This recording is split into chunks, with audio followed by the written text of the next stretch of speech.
All right, let's go with part two. Looks like we're going to have three parts for this critique, and we'll just leap right into it. Let's see what we got. Well, now this is a strange shot. Very surreal. I'm not sure whether we're looking at a satanic ritual or Ronald McDonald on some form of contraband material.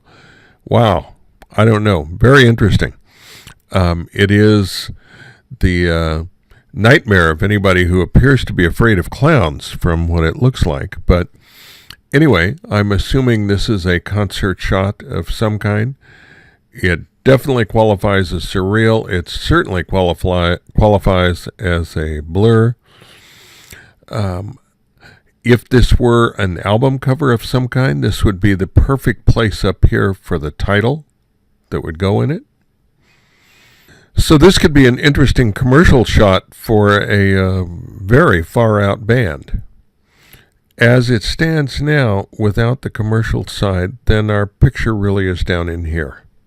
And so a lot of this material up in here really just isn't needed. This would work much better than if it were here. Well, our timing here is just a fraction of a second off because we still have our dog planted here. He could just be leaning out over the edge, but very close. It's a really good attempt. This is where having a camera on a high frame rate could have been handy. The shot, again, is right here. So we really don't need all of the rest of this stuff. If we're going to concentrate on the dog, the advantage we have is that the coloration of the dog is really different than the rest of it. So he's going to stand out a little. But there is so much of the rest of this that it's likely going to take away from the action, even if we could see him fully in the air, which would be the perfect shot for this. So again, you may have, when you shot, you may have wanted to give yourself plenty of room for the action to take place. That's okay. But when you're presenting a final image, then you would want to come in to something maybe like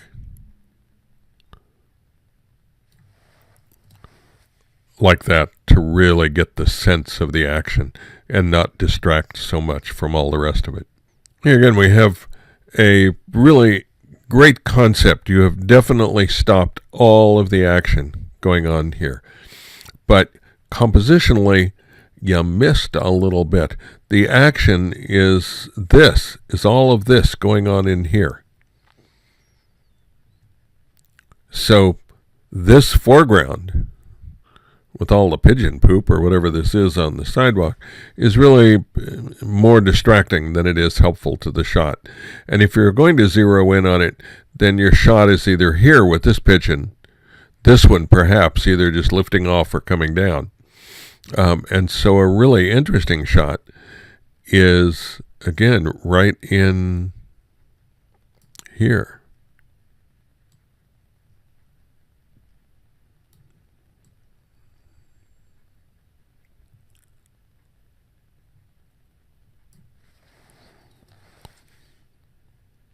And we can catch everything we need to catch without getting a lot of the distractions, except for this guy's foot, which is really kind of unfortunate that it's in there, but that it's in all of these. Truthfully, I probably would work to take it out just because it's so identifiable as an object that doesn't belong in this shot. If you were showing him feeding the pigeons with maybe little scraps of food in the air, that could be an interesting shot. Aha! Looks like one of the infamous steel wool night fire shots. Let me bring this down where we can see it all a little bit. I think we're a little oversized on this.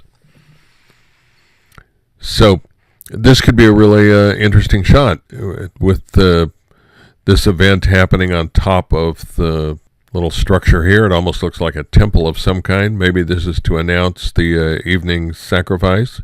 I don't know. Interesting. It's a nice catch with all of the sparks and stuff coming off of the steel wool. Good use of long exposure. But since we're already coming off of the picture, Again, move in on where the picture is. It's in here. So let that be your shot. You don't need all this foreground. The shot's in this spray of materials.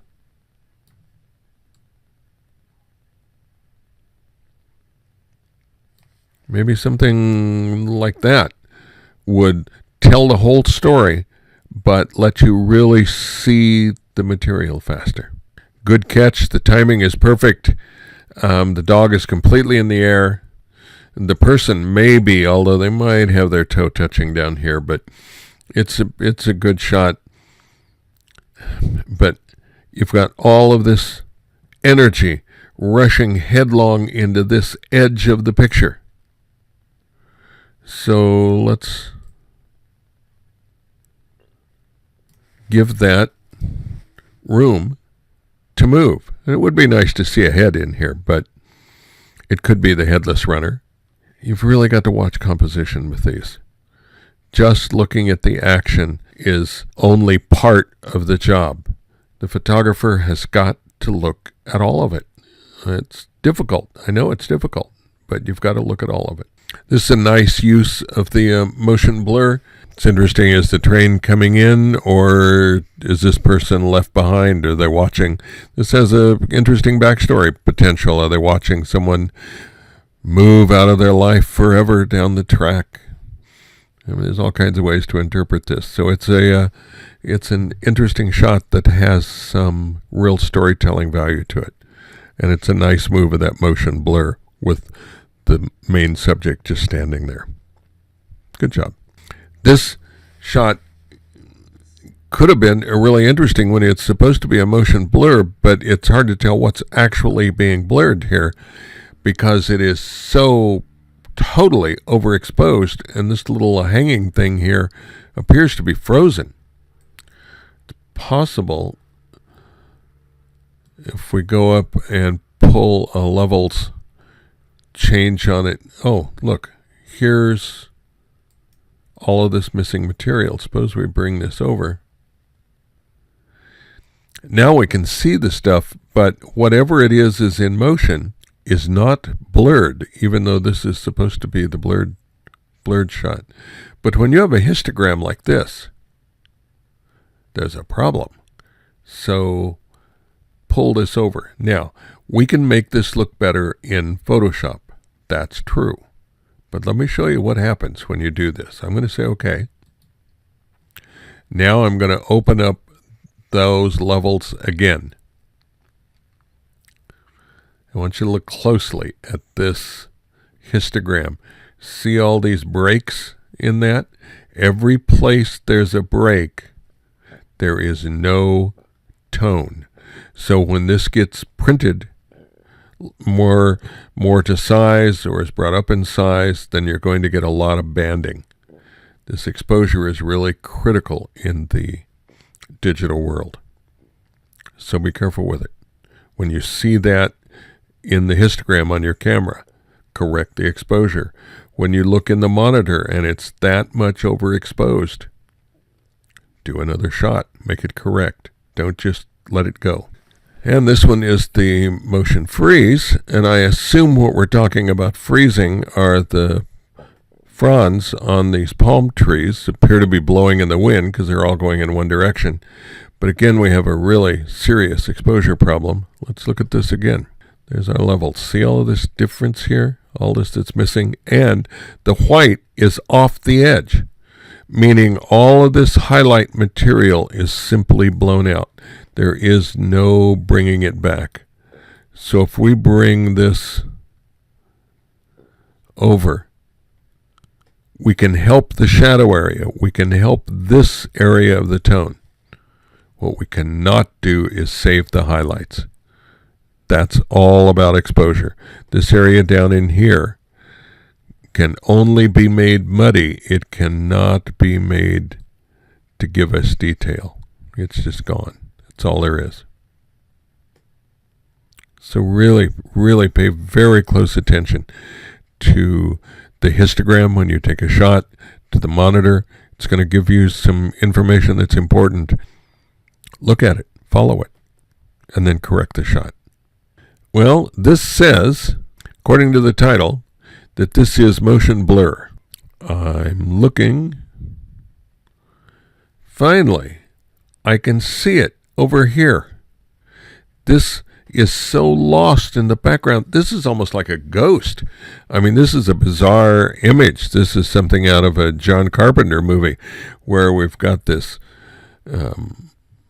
creature changing in shape and form that's over here doing something with these things, whatever they are. So maybe it's a play on the fact that this material, like the silly putty type stuff, is just sagging, that nothing is constant in the world, including the kid. This could be an interesting metaphorical shot, but there is so much other stuff in it that it detracts from what could be the gag of it, the story of it over in here. So again, when you've got a high concept shot like this, really think it through. What are you trying to say with it? Take this as a starting point. Think about the story. Think about what the photograph is about. And then go back and let's see another one where now it works. Now where you're really pushing this concept. Could be really cool. Interesting start. Well, here's our second flag shot, and this is a frozen shot. We've got no blur in the flag, and the bird here is certainly frozen. Now, what's happening direction-wise? First of all, I could almost buy the argument that the reason for this composition was we have the stripes in the flag going this way and the stripes in the clouds going this way, and those two mirror each other, and that's all cool. Okay. In which case, get rid of the bird, because the bird is pushing you off in this direction. It's taking you away from this part of the shot. So just get rid of him. Probably the easiest way would be to go in just with the spot healing brush and get rid of him. And now he's gone. And now we can concentrate on the flag, and maybe now you could sell the story of the stripes and the striped clouds and all of that. Maybe. Otherwise, I think this really is a vertical shot, if the flag is the main subject. Interesting concept, though. It just needs a little more effort and thought. And I would bring these blues way down. Use the luminosity layer I've shown you to turn this into a very dark blue and start picking up on the dark blue of the flag. And here's the last shot for part 2. This says it's a motion blur. Really? What might be blurred? The runner is frozen. Maybe one of these cars is blurred? Boy, that's hard to tell from back there. So it not only has not really pulled off the specifics of the assignment that well, but it's hard to tell what this photograph is about. There's so many things in it.